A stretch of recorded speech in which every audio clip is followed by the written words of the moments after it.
agree with me. We have one of the outstanding women speaker, woman achiever.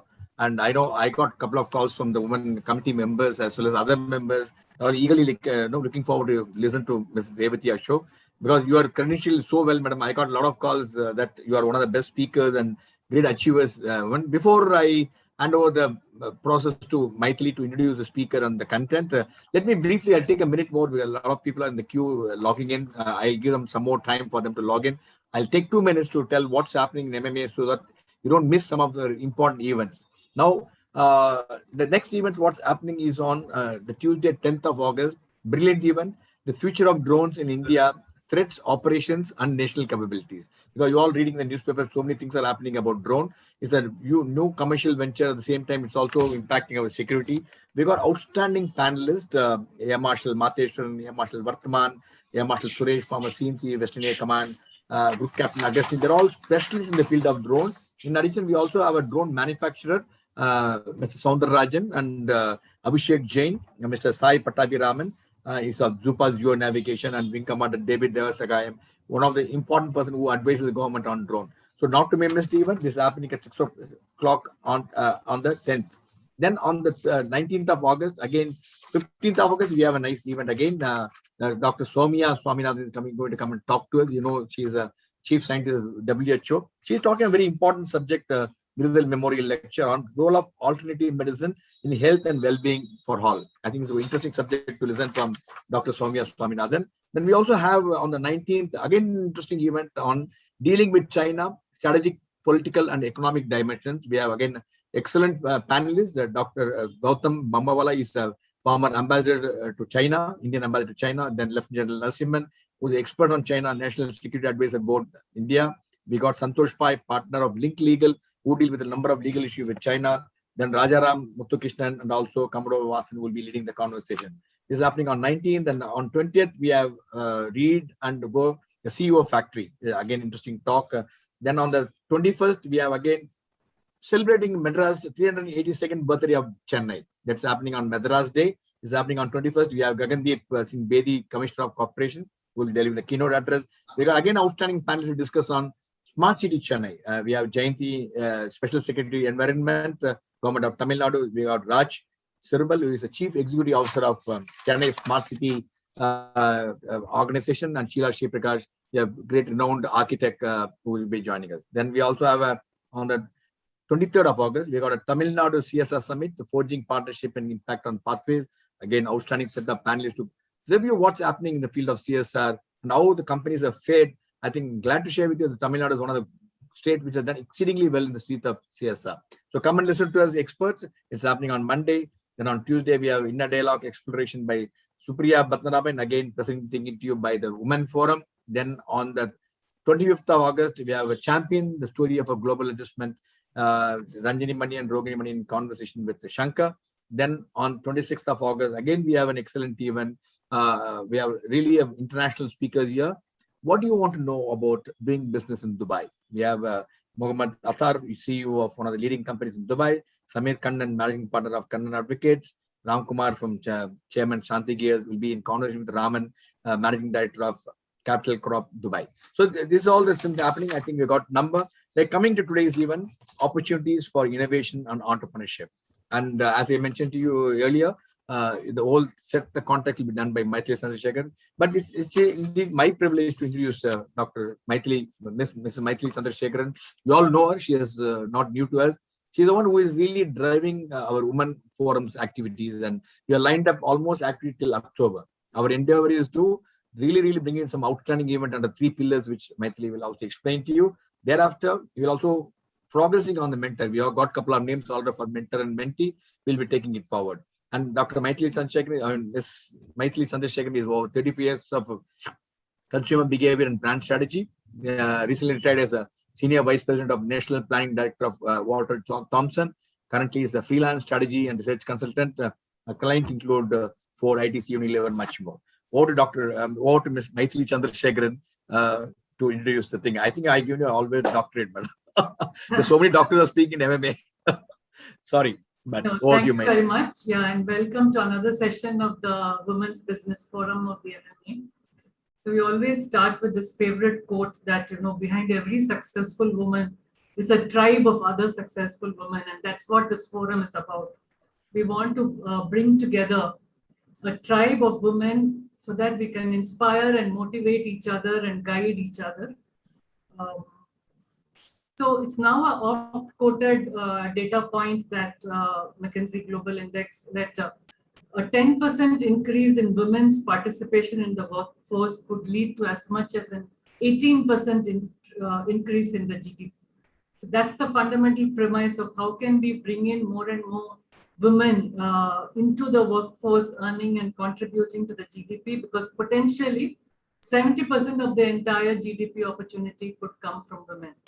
Now, data tells us that education is definitely going up. In fact, in many higher education degrees and courses and subjects, women are far outstripping men, but they seem to disappear when it comes to the employment, bucket. So what's happening?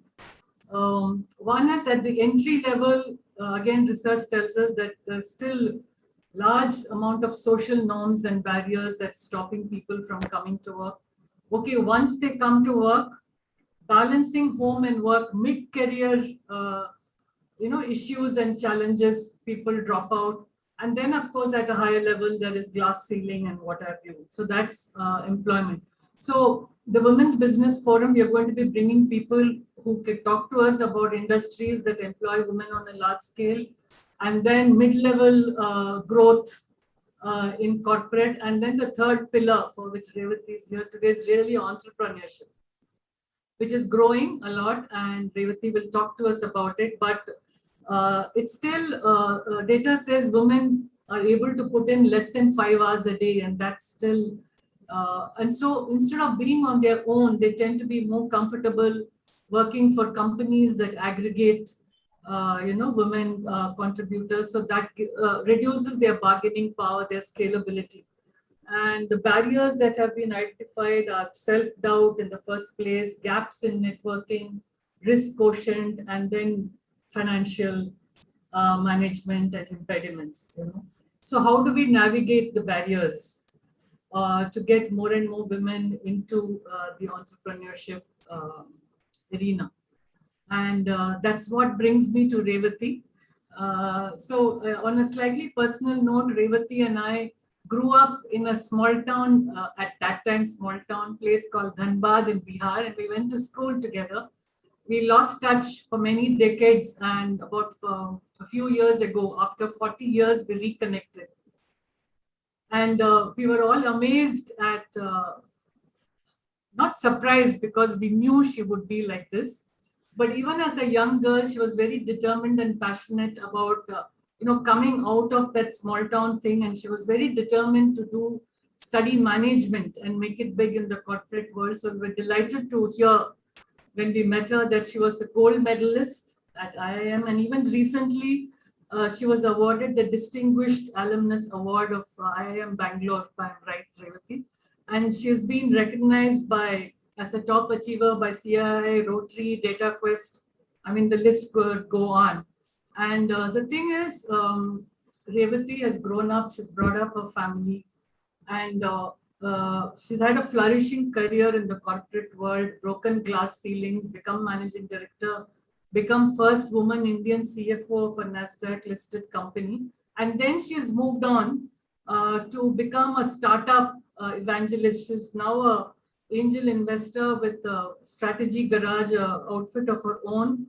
Currently, I think working with more than 15 to 18 startups. In our little friendship WhatsApp group, we find what in Tamil they say Kala Chakram.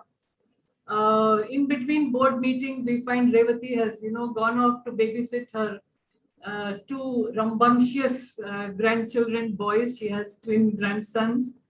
And then in between, she'll be trekking, or she'll be doing yoga, or she'll be off to look after her father-in-law, or there'll be something about tennis in the morning. And she's also an extremely active Bangalore PPAC, Bangalore citizen and civic council. We truly admire her energy.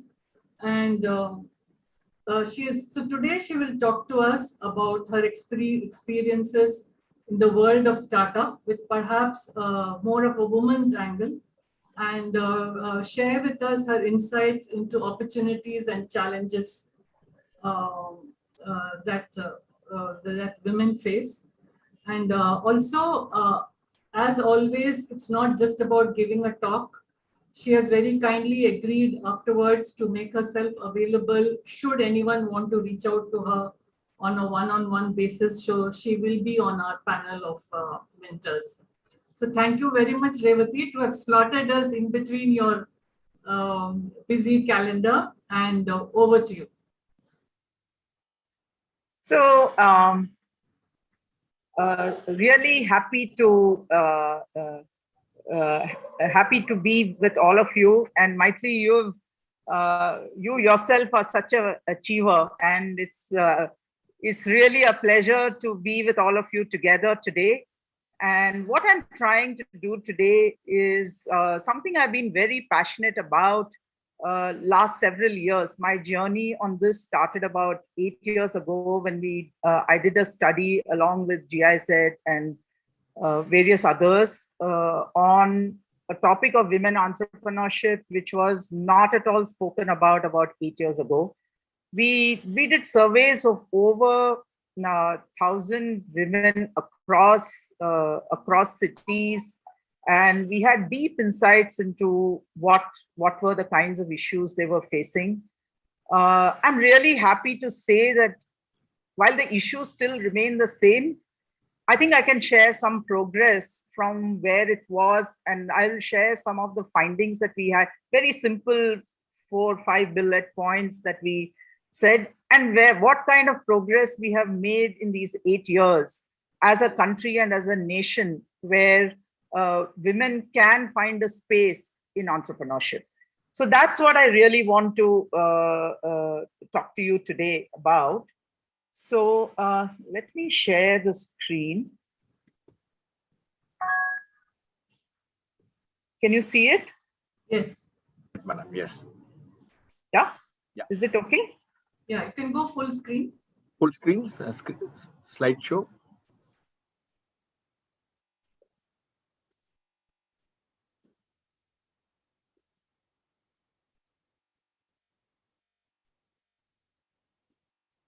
You can open a, is this okay? PowerPoint. You can open a PowerPoint application, madam. Yeah, can you see it? Yeah, you can see it, Yeah, but we you can, should drop but on we Okay, madam. go ahead, madam. No issue. We can see it. No problem. Okay. So it's really a pleasure for me to be with all of you today. I feel so excited about this time, and I can really say the time is now, the opportunity is here. India has become the 3rd largest ecosystem in the world in just 1 decade, just behind India and China. Something significant is happening in this country. It is home to 48 unicorns valued at in excess of 110 billion. In fact, every day the value goes up by about 10 billion when a new unicorn enters the club. So it's really exciting times, and something significant is happening. And these changes take time to take root. There is, however, in all this excitement, I want to talk about the missing middle and the broken growth escalator, as we call it. India has 63 million firms, but only 2% are employing more than 10 people. Only 14% of the businesses were run by women in the last decade. But this decade, excitingly enough, it's become 20% in the current decade. So there is some significant change that is happening structurally, that is happening in our country. If you look at the holding pattern of women-owned business, and this is a very, very significant point, because this has a lot to do with how women hold shares and stock in their own companies, how they hold assets which are offered as collateral. A lot of the assets which are owned by women, are not in the woman's name. Homes are typically not in women's names. They don't have any property in their names. These are very, very significant issues which impede their access to capital. So if you look at the total pattern of holding pattern of women-owned businesses, you can see that micro industries, it's 20%, 5% in small, and medium, it becomes 2.67%. And you can see how in every sphere, this is the same. Mythili spoke about people at the entry level. You see a large number of, when they are studying in colleges, you almost see 50%. In some streams, it's more than 50%. In Karnataka, in fact, in engineering, women are more than men. So we have people who join, but somewhere in between, they drop off. And what happens to the missing middle? This missing middle is not just applicable to women in the workforce, but it's also, as you can see from this slide, that it's also applicable to women in the entrepreneurship space. You have to move the slide, Revathy. Sorry to interrupt. Yeah. You can't see it? Yeah. We are on the first slide still. Oh. So it's not sharing that. Sheikh, we have to open the PPT. You have opened it from the... This is thumbnail, madam. Just you have opened the PPT. Double click, madam. Where is your PPT? Second one, madam. Yeah. Yeah. Now go Can full you see screen. it? Yeah, but even now you can go full screen. Yeah. Yeah. Sorry. Yes. Can you see Now that it's clear. now? Yes. Now it's clear, madam. Yes.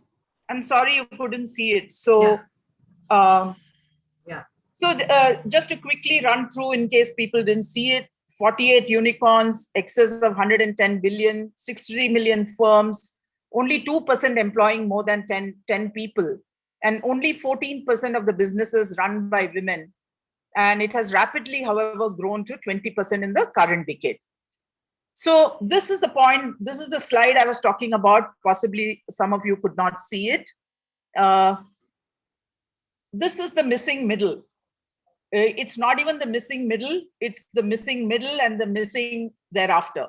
So if you see, overall 20% is the number of women-owned businesses, out of which 20%, 20.44 comes of micro industries. So really, if you look at it, small and medium businesses hardly have any representation. By the time you get to medium, it's 2.67. By the time you get to the large businesses, you will have a handful. I mean, you can just count them at your fingertips. And some of them would be family-owned businesses who have had wealth and their business handed down through generations, but very few self-made women that we can look up to. But a phenomenal opportunity awaits us. And that's why I say we must seize the opportunity and create 30 million new women-owned businesses, create more than 150. I mean, 150 is a very, very conservative estimate. This is the opportunity, and we must seize this opportunity. So I mentioned to you that in 2012, we did a study with GIZ and a whole lot of others regarding the issues which were acting as barriers for women to access, to become entrepreneurs. We had a phrase at that time that I coined, that women could run lifestyle businesses or small micro businesses, or they could be gazelles, which means they would run, they would raise a lot of capital, they would make a large scale impact on society, compete with all the others. And that's what we spoke about, gazelles. And why do we see such few gazelles? Really, if you look at access to markets, access to finance, access to networks, policy action and ecosystem development, and then of course, very, very important, last but not the least, personal, socio-cultural, and even aspirational issues. Now, the personal issues and socio-cultural issues and aspirational issues are really a barrier, because Mythili spoke about self-belief, confidence, the ability to challenge the family setup, and have a larger aspiration to say that I can make a difference. I mean, these are the critical things that are very, very important.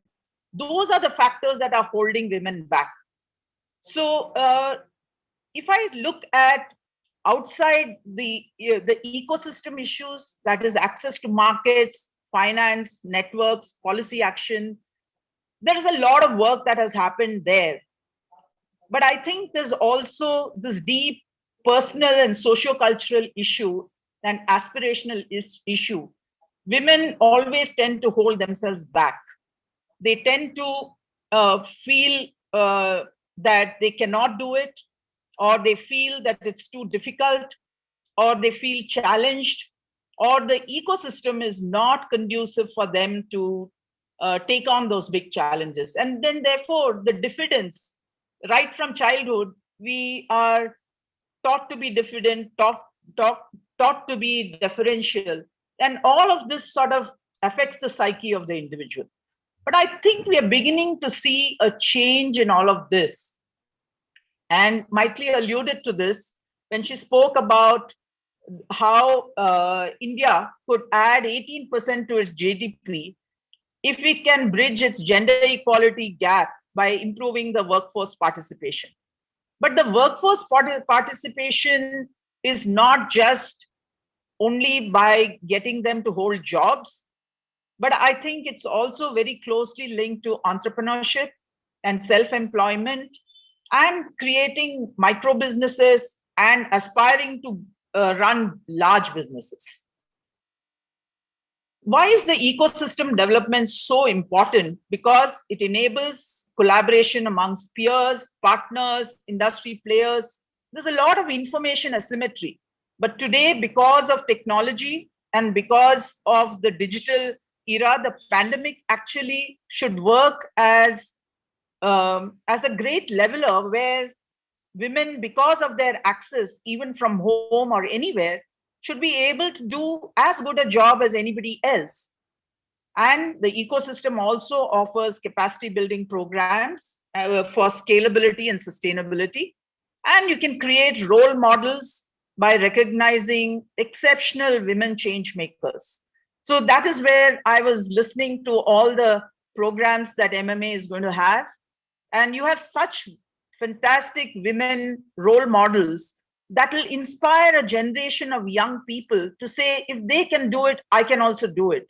And that aspirational mindset during our more than 1,000 people survey that we did, we found that that level of confidence and aspiration is lacking sometimes.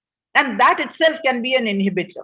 So these are areas, there are certain things the ecosystem can help you, and you should actively participate in that. Women should actively participate, but also we must look within and say, are we being aspirational enough? Are we taking advantage of all that is possible?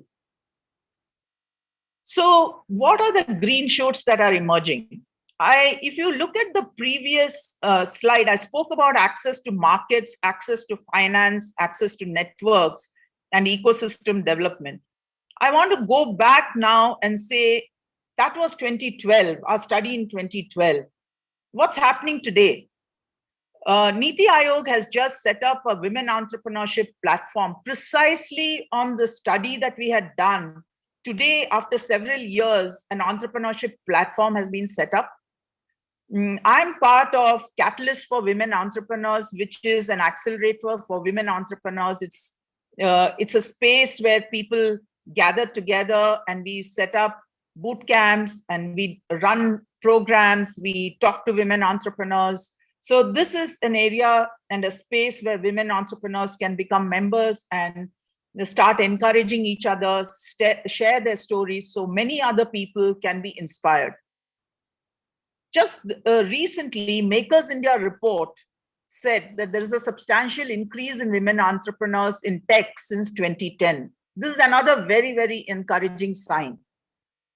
Total funding, however, raised by women-led tech startups is still very minuscule, 1.43% between Jan 2018 and 2020. So you can see what is the disparity. While the women-owned startups are increasing, the total funding raised by them is still minuscule.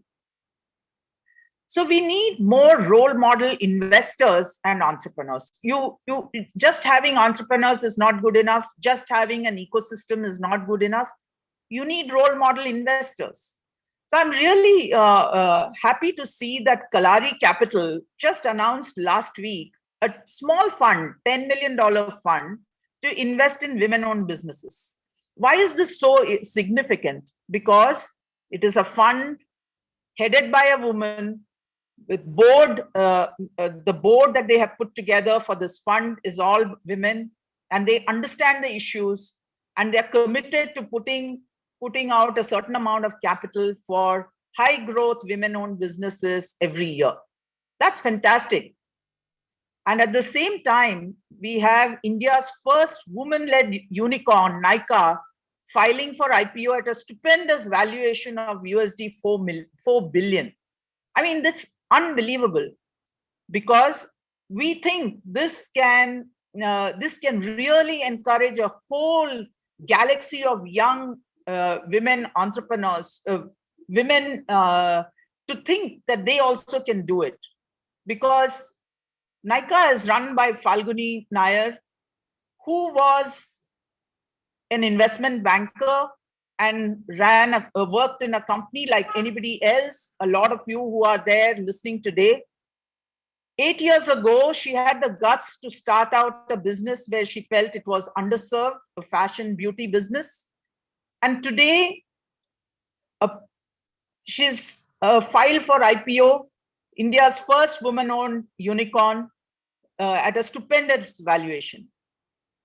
So I think this should serve as an encouragement for people to say that you could have had a career, long-standing career, but then if you feel there is a compelling idea, you should just go out and do it.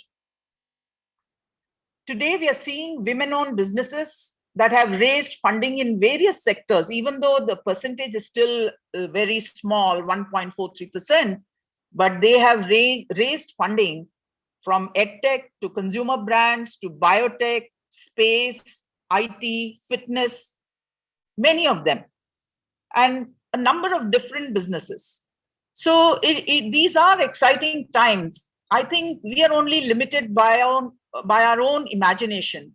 At this point, I myself am advising 3 different biotech companies on their scaling up their business. So phenomenal scientists doing excellent work. And I really hope that they're going to succeed as they move to the next level. So in summary, all that I have to say is what Michelle Obama said: no country can ever truly flourish if it stifles the potential of its women and deprives itself of the contribution of half its citizens. So with that, I hope all of you feel excited listening. Those who are listening feel excited and hopeful that India's entrepreneurship, women entrepreneurship, is ready for a breakout session in the coming years. This decade has to belong to us. This decade we have to shed our inhibitions and go out and raise capital. And we should not be afraid of doing that. Thank you very much.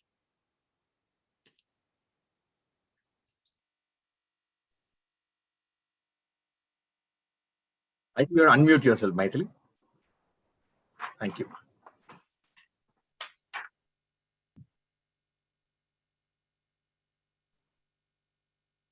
That was eye-opening, Revathy. So I just want to, from whatever you have seen, when we say women-owned business, do you find that women who are trying to become entrepreneurs are trying to do it on their own? Or are there enough women who are part of male-owned entrepreneur outfits? And do they, when they start their own, do they get partners per male, or do they try to do it on their own? And what is a good mix? I mean, why should it be alone? So I just want to understand how is it measured? How are they doing? And where is the partnership? How is it working? So we would obviously like to see ownership by women of at least 50%. But I think that's a tall order. We all realize that 50% may be tall, but at least 30% ownership should be by women. We also look at women, while we don't want somebody gaming the system. So we want to ensure that they are holding good CXO positions in the businesses that they are running. I mean, ideally, we would like them to be the CEO or the COO. And we really want them to hold that CXO position, making some big decisions. So we find that sometimes women are very hesitant when it comes to issues of finance. They're great at their own technology, or whether if you see a biotech entrepreneur, very good at their science, very good at their domain. But the moment you want to expand that to a larger business case, a lot of them start feeling nervous. But that's fine. As long as you're aware of your limitations and you know what you don't know, it's important to know what you don't know. And then seek a collaborative partner. It could be a male, it could be another woman, whatever it is, but seek a person who fills those gaps. Now, this is not, of course, applicable only to women. This is applicable to men as well. So, but we find that women feel a little bit more diffident in certain subjects, especially in the area of finance. Though we have some of the best bankers who are all women, India has done way better than other countries in the field of finance. But when you really look at women handling finance in their own businesses, we find lesser number of women feeling comfortable with those. And what about the investors? How do they approach women who come to them for funding? Yeah, I think this is a very, very mixed kind of reaction. There would be a number of questions that people would ask. There's a young, let's say a very young woman who is approaching investors for funding. The fact of the matter is 80% of the investors are males. So the immediate question that comes up is, okay, we are investing in you, because finally, when you make an investment, you make an investment on the individual as well, as much as you make an investment in the company, and you bet on the individual. So there are always some doubts as to, will you get married? Then will you move locations? Will you have a baby? I mean, I don't want to sound cliched, but unsaid biases are always there. And this is one of the reasons that drove Vani to actually set up the fund, small fund that she has decided to set up, because she constantly heard this from a lot of women entrepreneurs. So she said, let me put a stake in the ground and say, even if it's a small amount, I will invest in the large clutter of things. They may get lost because the number of women applying is so small. So let me put a certain amount of focus. So it's like, let's call it some affirmative action or whatever you call it, but putting a stake in the ground saying, I will look for exceptional women. And there is no doubt that there are exceptional women, but there are possibly less number of men focused, investors focused on putting money. That when women pitch, I mean, are there any tips there? Their level of confidence, their level of financial understanding, their level of aggression? Yeah, the aggression is a two-way street, right? When it's so often written about that when women are aggressive, they are, people talk about their aggression as she's too aggressive. But when males are aggressive, then they think people are, great person. So a lot of it has been written about. But I think what I would like to really say is, be that as it may, develop the confidence. Develop the confidence. And if you don't know a subject, now, 8 years ago, when we did that study, there were no such ecosystem players. There wasn't a portal from the government. There wasn't a catalyst for women entrepreneurs. In fact, all of us who were part of the study actually got together and set up something. My dear friend Sucharita, who set it up. And in fact, next week, we are going to run a boot camp with She Trades, UN Global Trade Organization. We are going to set up a boot camp for women who want to access finance. So our journey continues, and it's not to stop right now, but it has to continue and reach a momentum where, you don't require these things anymore, and women are there. And I can see all that happening already. Just one last question from me. I could go on, but tell us something from your personal journey of starting Strategy Garage, because you were also an entrepreneur. Anything, any insights, any stories, anything you want to share with your personal journey?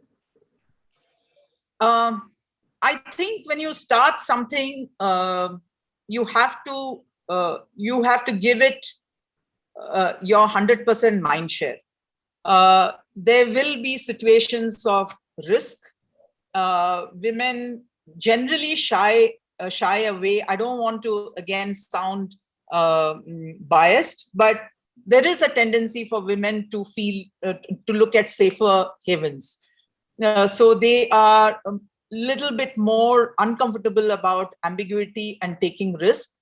The ability is to ring fence your risk and yet go ahead and say, okay, I may not make it, but let me give it my best shot over the next 3 years or 5 years.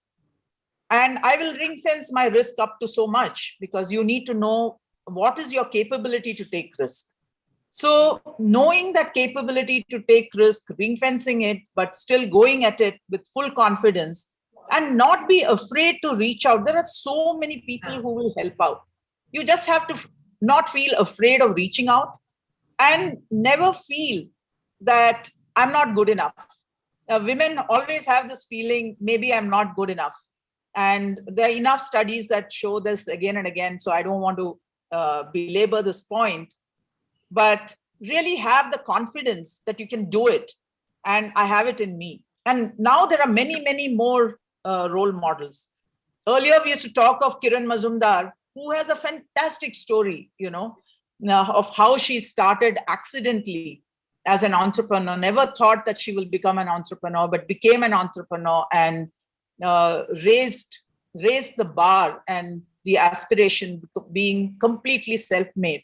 But today we are having many more women who are doing that. So look at that, learn from stories, inspire yourself. And I'm sure if you will it, it will happen. And you have to just reach out to all the people. The ecosystem is way better than it was 10 years ago. Thank you. Can I ask a question too? Yes, Lata, please go ahead. Yeah. Thank you. Thanks, Revathy, for that very enlightening session. I was thinking about something, and I think you brought it up while answering Mythili's question, the last question. There is a difference in risk-taking ability between men and women, and that has been established. However, I have read somewhere, and I'm trying to get the source, rural women have shown remarkable ability to take risks compared to urban women, and sometimes compared to rural men also. What is your comment on this? I think I haven't done specifically that study on rural women versus urban women's risk-taking ability. So I don't want to I don't want to directly comment on that. But studies have again and again shown that this is not in the context of entrepreneurship, but it is in the context of workforce participation.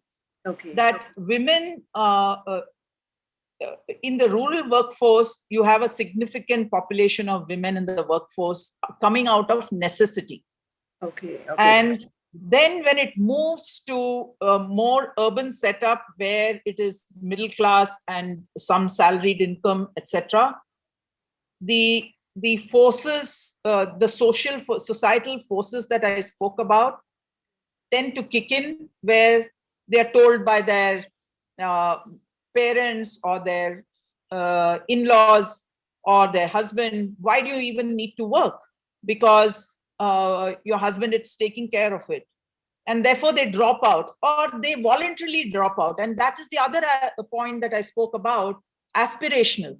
Because by nature, I think we think a lot more about our families, a lot more about our children. And therefore, we are putting a lot of barriers on what we can do and what we cannot do. So there is no right or wrong answer. I would never say, don't look after your family and go and run a business. But I think managing all of that is also a critical piece in managing your own career and your aspirations. Thank you. Thank you so much. Thank you very much. Mr. Balram, you are there. You got any question? Mr. Balram, welcome. Please go ahead. You got to unmute yourself, Mr. Balram. Sheikh, our unmute pannupa. Sir, illa sir, go ghost adha sir maathirken sir. Balram, you unmute yourself. Yeah, go ahead. Yes, sir. We are able to hear you. Yeah. Thank you, Ms. Revathy.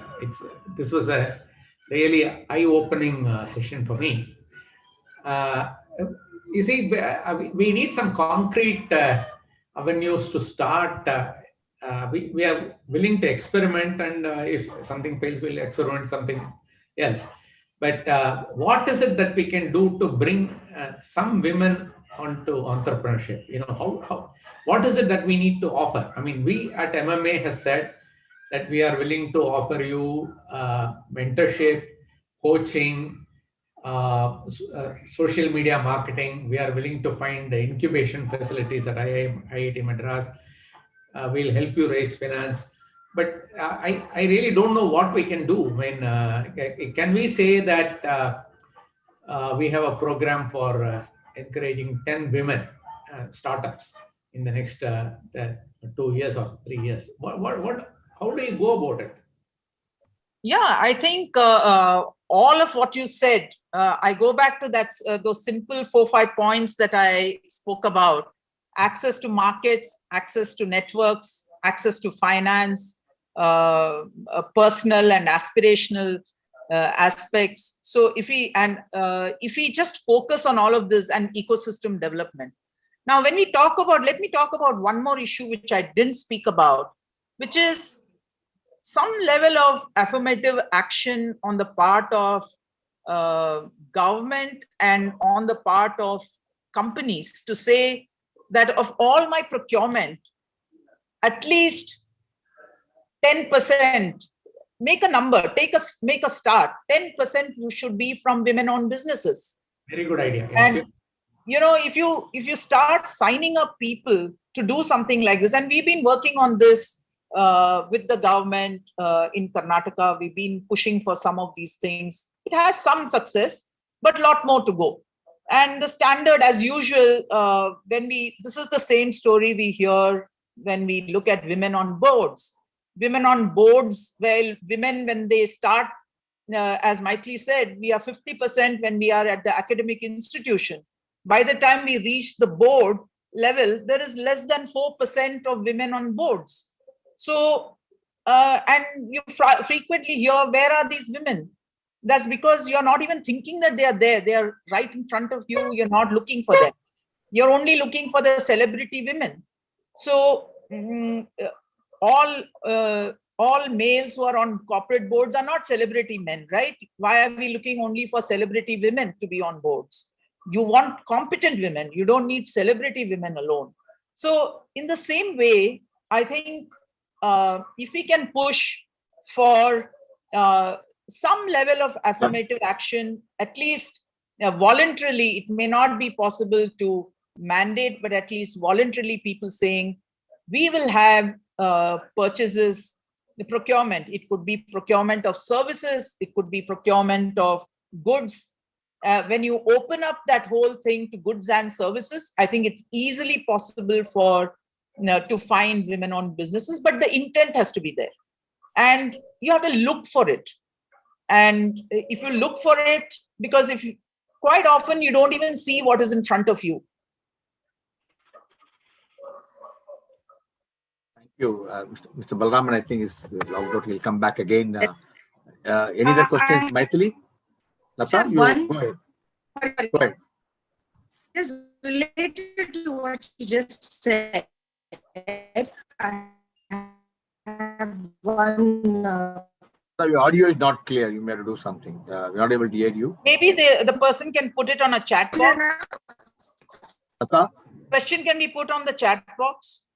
Yeah. Okay, I can do that. But can you hear me now? Yeah, now it's fine. Yes.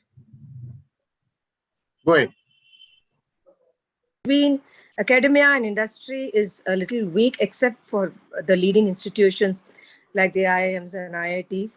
Most of the other regular arts and science colleges do not have the extent of industry participation that they should. So in some ways, I think women entrepreneurs can make a big difference, especially in the women's colleges, if there is a greater interaction with the students, because there is no subject that really prepares you. If for a youngster who's passing out of an arts college or a arts and science college, there is zero exposure to the business world. So that gap has to be bridged. And I don't know, MMA may be trying to do that, but I think it can come more from women who are in entrepreneurship roles like you. Yeah, as part of the NAC accreditation, they are all encouraged to have an incubation cell and an entrepreneurship program. Women's colleges also are likely to have that. But again, you need to have role models. You need to have industry connect. You need to have women network with all of that. So you need to do a whole lot of things. And it's eminently possible. In fact, I'm doing this right now, working with my own alma mater, Mount Carmel College, working with them to work on Alumni Connect. So, yeah. Excellent. Thank you.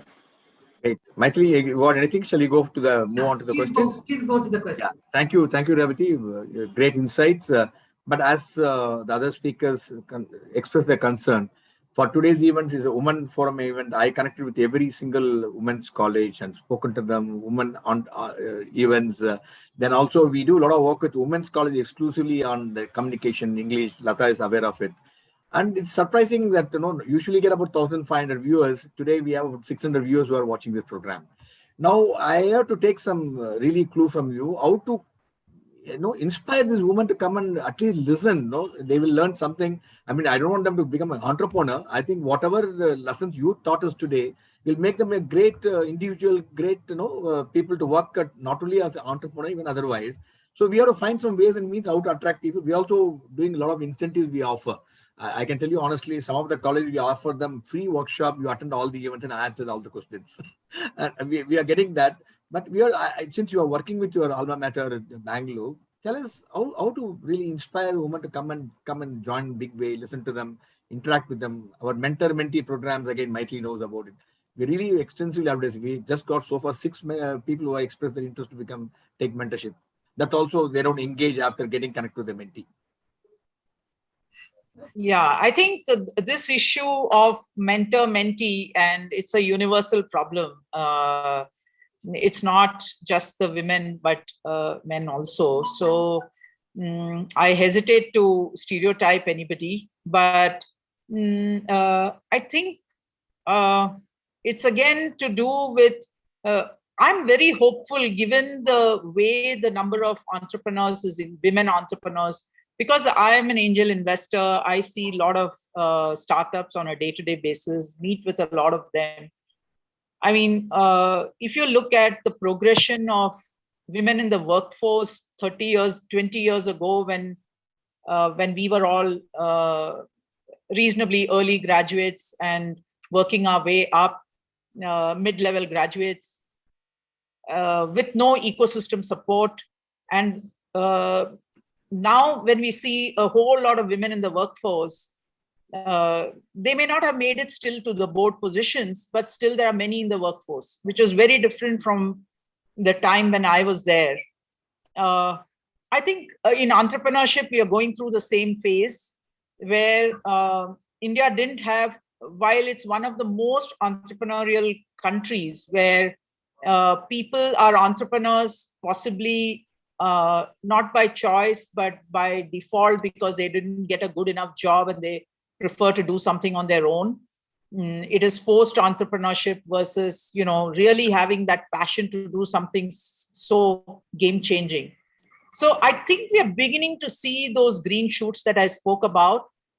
In entrepreneurship itself, if you can see, it's only in the last 10 years that you have seen the first generation, people like you and me who didn't have an entrepreneurial background. All that they had was great education and some fantastic ideas, and they could take those ideas to fruition. I think we are just going to see the same breakout session happening amongst women as well. We are seeing those as early stage companies that are raising capital now. In about 8 to 10 years, you're going to see them all break out. Already we can see a lot of them within the next 5 years. You will see many more unicorns from women. So I'm very, very optimistic because I see them, as I said, in whether it is in edtech, whether it is in impact investing, saving. I myself have investments in 3 different companies that are owned by women. So, and they are second to none. They're doing fantastic work, doing phenomenal service. One of them is in waste management, such a difficult field where it is so male dominated, and these women have decided to take this head on, and they have raised 2 rounds of capital. So I think these are all very, very encouraging signs, and we'll definitely see. We need to be patient because entrepreneurship itself is a young game. It's only in the last 10 years we have seen this phenomenal growth. And it's only in the last 2 years, 3 years that we have seen all these unicorns. So just wait a little more and you will see many more women in that bandwagon. And you're going to see this in a month's time. You're going to see one woman taking her company IPO. And so that's going to set a whole lot of other people most excited. True. Yeah, I agree with you. I think it needs 2 or 3 of this tipping point kind of stories. Yes. In marketing, we always say that after Aishwarya Rai and Sushmita Sen won those contests, the Indian beauty industry and women's need for beauty and confidence and their whole willingness to use beauty aids, etc., really went up. That was a landmark and a tipping point here. So I think if we see 2 or 3 great stories, that itself may set the ball rolling faster. True. Yeah, we'll continue to engage with them and let's hope for the best. And but in fact, Vani Kola came and spoke on women entrepreneurship to our MMA members only recently. But yes, there is a big difference. Now, I got a lot of questions on the social media as well as in the chat box. Those who are on the Zoom, please type your questions. I think the speaker will be more than happy to respond to your question. Here's the first question which has come from Bangalore. From the first question, 1 second, please.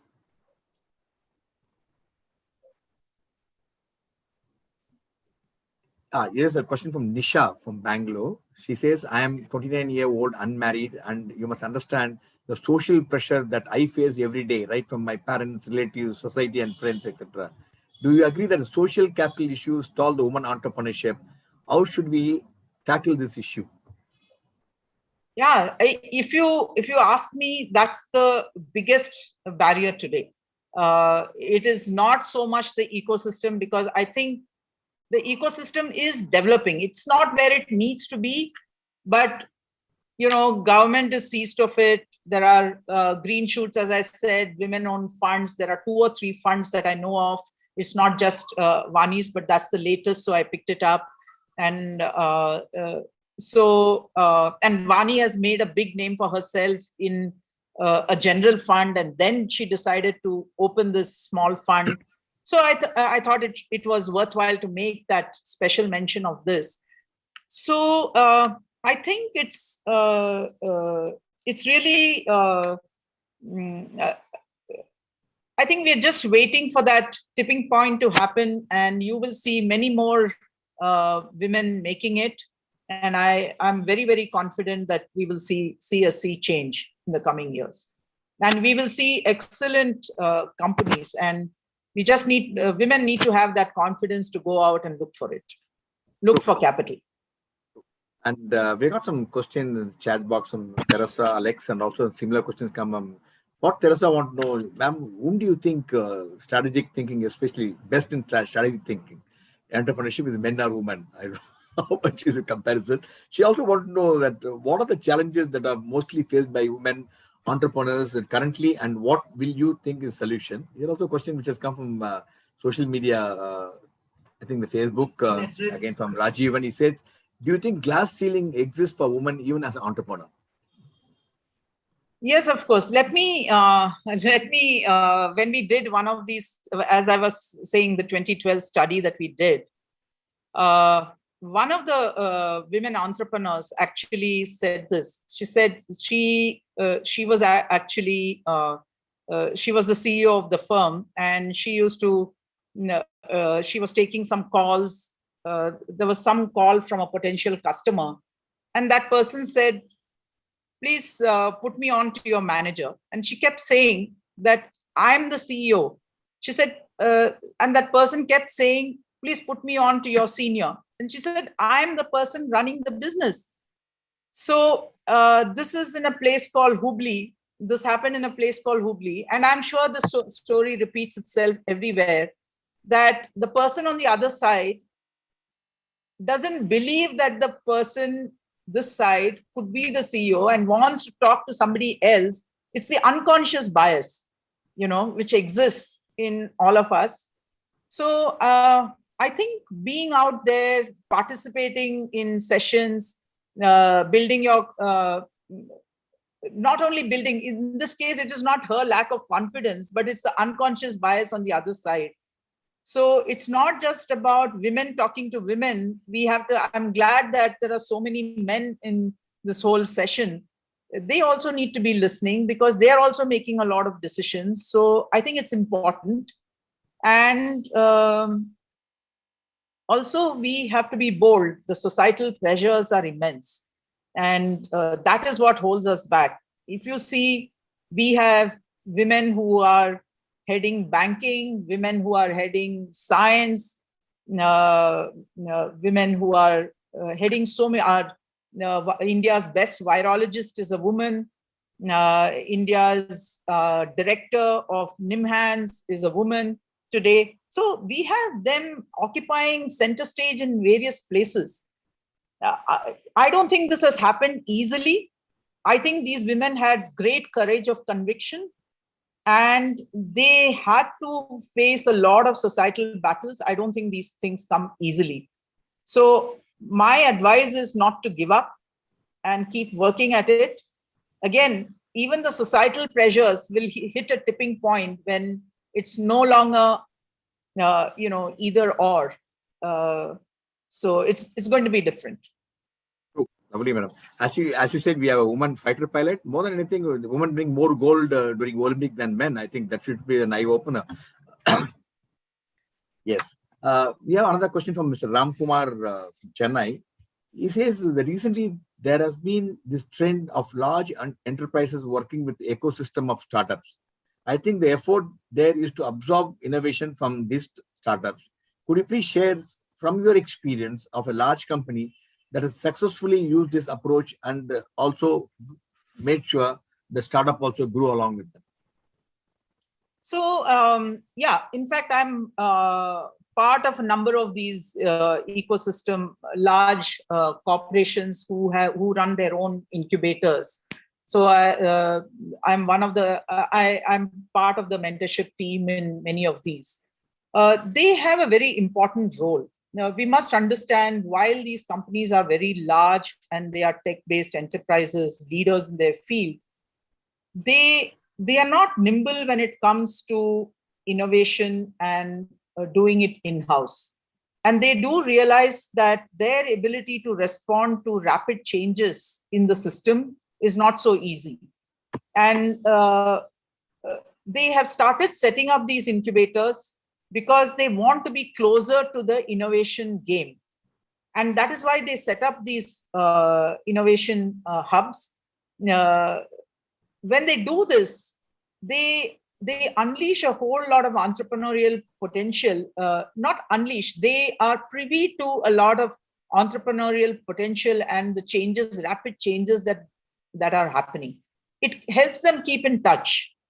And then depending on how relevant the business is, these businesses get business in turn from these corporations.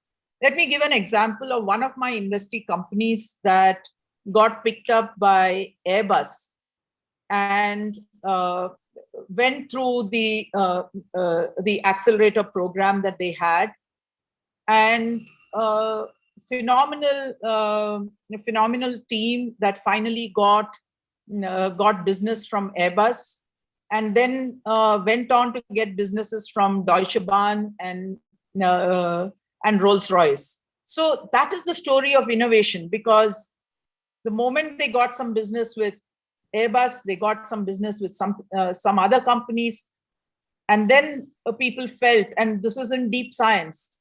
So the moment you get 2 or 3 of these, then again it's like a rolling stone which gathers a lot of moss and starts moving much faster, and there is an acceleration in the business. So we see this happening. It's not just about women, but it's entrepreneurship in a general sense. That is the ecosystem partnership which has got built up over the last 10 years. Because accessing large corporations on their own would be extremely difficult.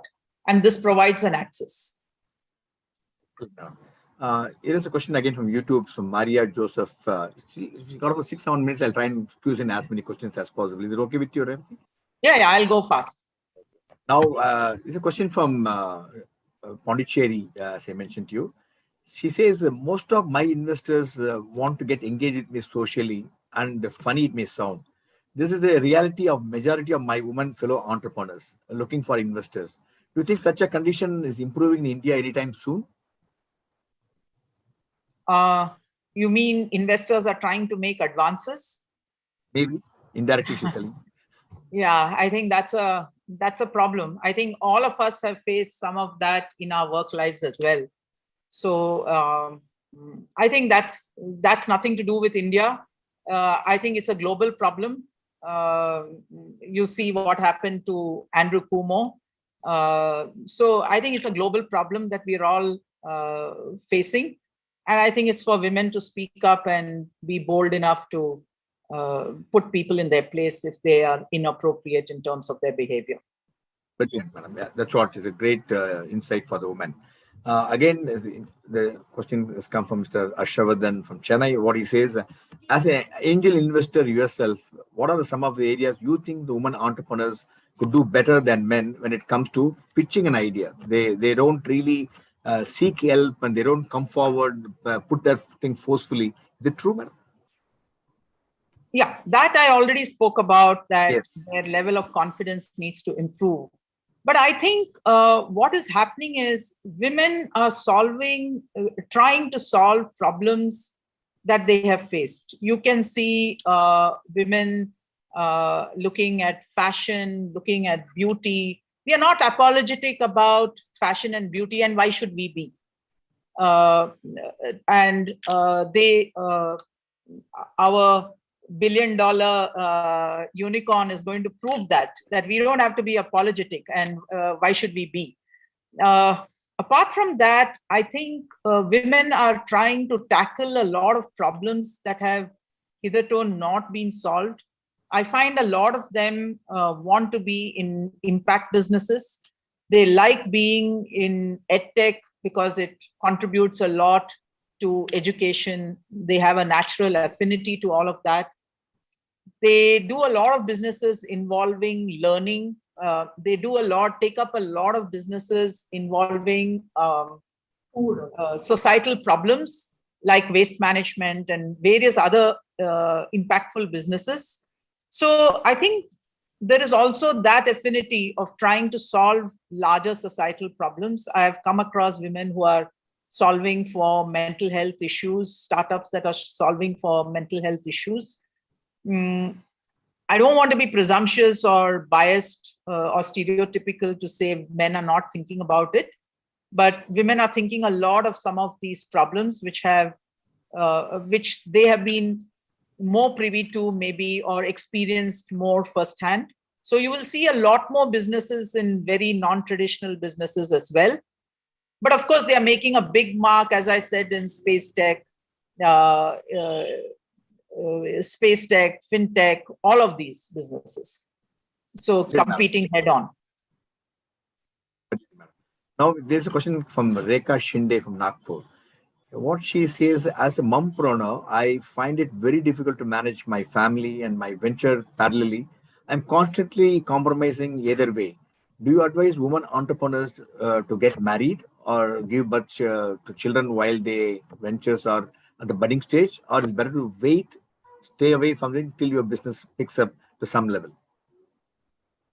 I think these are very personal choices. I think each person, it would be presumptuous of me to advise one way or the other. These are very, very personal choices.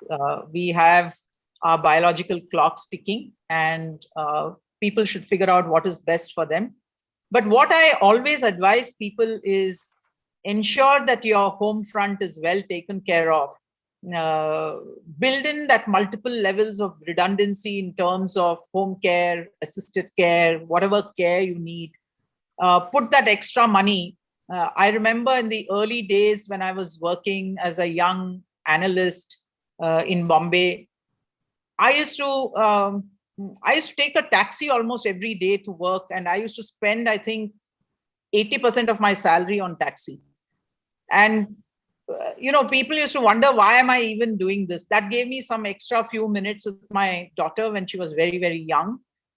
But I think that equation starts changing over time, where, the share that you spend on home care, etc., and various services, mobility, home care, etc., becomes disproportionate to your earning over time. So I think realizing that you're making that investment in yourself is very, very critical. Lovely, madam. And here's one last question. Again, this comes from YouTube. Social entrepreneurship has been growing all over the world. Do you believe leaders of social enterprises need the same attributes and skills as entrepreneur in conventional businesses? If not, how do you think the social entrepreneurship should think and act differently than other entrepreneurial leaders? And I personally believe that women are more suited to social entrepreneurship because they are very humane and they are able to connect with the people whom they need a service of a social entrepreneur. Your views, ma'am. Okay. Again, I don't want to stereotype women and box them into either social entrepreneurs or otherwise, because I think they are hitting head on and, as I said, competing in various businesses. But I think there are a lot more women who are very, very interested in impactful work. And you will find a lot of these women having their own space, because today, as different from, let's say, 15 years ago, you have impact funds. So a lot of women I have found give up their jobs midway or right somewhere late stage of their career, and studies have shown that they feel they are not making enough impact, or they feel, the politics in the company is too high for us to continue. and let me do something which is more meaningful. So entrepreneurship could be a great way. And I'm not saying this as an escapist. I just want to be very clear. Women are as good as entrepreneurs in any field, as competitive a field. But a lot of women do get at a certain stage in life, start looking at meaning of how they're spending their time, whether it's useful. Climbing the corporate ladder alone doesn't seem exciting for a lot of women. Right or wrong, I don't want to pass any judgment, but I think they look for a lot more impact and they start questioning themselves. And I have lots of women friends and we discuss this all the time. And there is this common thread which says, I want to do things which are much more impactful. And if you can blend entrepreneurship with impact, why not? And we got a number of questions, but since the paucity of time, we reached the 7:15 is the set time for us. We got a question on Niti Aayog, which you already mentioned. How can they? There are question on women and creativity. There's a number of questions that come. Then they also think cutting cost to women, they do it much more than the men in terms of taking risk. The number of questions that come, but I think most of the questions you really brought it out in your presentation. Now I request Mythili for a closing comments, and also Mythili, your closing comments before we do the honor of presenting a memento from MMA. In the meanwhile, if there's a feedback, our MMA team, you can put the feedback also. All the viewers watching the program Zoom, please do share your feedback. It will be very, very useful to us, and so that it can make us do the thing for the future. Yeah, go ahead, Mythili. Yeah, no, I really want to end on a very optimistic note, because I feel when I look around, every other woman I know, if she's not working, is up to something. And she may be trying to do it from home because she has to manage so many things. Maybe they're under the radar. They are not incorporated companies. They haven't invested too much. But anything from being an international yoga teacher online, to doing Tanjore paintings, to running shops, to creating food outlets. I mean, I find the spirit of entrepreneurship spreading like fire. If I just look at women around me, and so as Revathy says, I'm sure that tipping point will come. The only thing I think is that we have to really think about a woman's relationship with money. I think that's at the root of it. And as you all were talking, I felt that perhaps we are more scared of losing money that belongs to the family. And of course, our investment and getting investment or whatever. So I think women have to, the ideas are there, the energy will be there, ecosystem will develop, but at the end of the day, we have to figure out what our relationship with money is. I just want to reach out to Babita, co-chair. She could only join late. So, Babita is just logged. Yes, Babita. Your closing comments from her. She may be a employed person in a corporate thing, but I'm yet to meet anybody who's more entrepreneurial than her, actually. No, thank you. And I won't take up more of the time, but really it was I joined in towards the end, but I know that, what you were saying was so relevant. Like Mythili said, even for professional women nowadays, we all have an entrepreneurial mindset, and especially over the last 2-3 years, we've always been trying to do something else. What more, what else? And I think what you said and some of the questions that you answered, I had a question on glass ceiling, in fact, but it was already asked, really made it a very, very good session. Thank you so much. And I will look at the recording and catch the full session. Thank you. Thank you, Revathy. Thank you. Thank you very much. Thanks, MMA. Thanks, Mythili and Captain Vijay Kumar. This is really fantastic. And Babita, for all your support and inviting me and allowing me to share my thoughts. Yeah, as every entrepreneur says, ask for help. I think that's the point Mr. Balraman also keeps making. And this forum is for whether it's students, women, men, whoever is out there, please reach out and ask for help. Yes. Thank you, That's madam. the key. Don't be afraid. At the most, somebody will say no, right? Nothing worse can happen. That's the place, the MMA platform, right place. There's so many of them available. You can come and ask them for help. We are trying to create so much of ecosystem. I am quite sure with the support of Babita, Mythili, and Lata, we will achieve it, and we'll also look up to you for thing as a token of our appreciation, since we are separated by the pandemic, and this is what we do on behalf of you. Our team is going to present the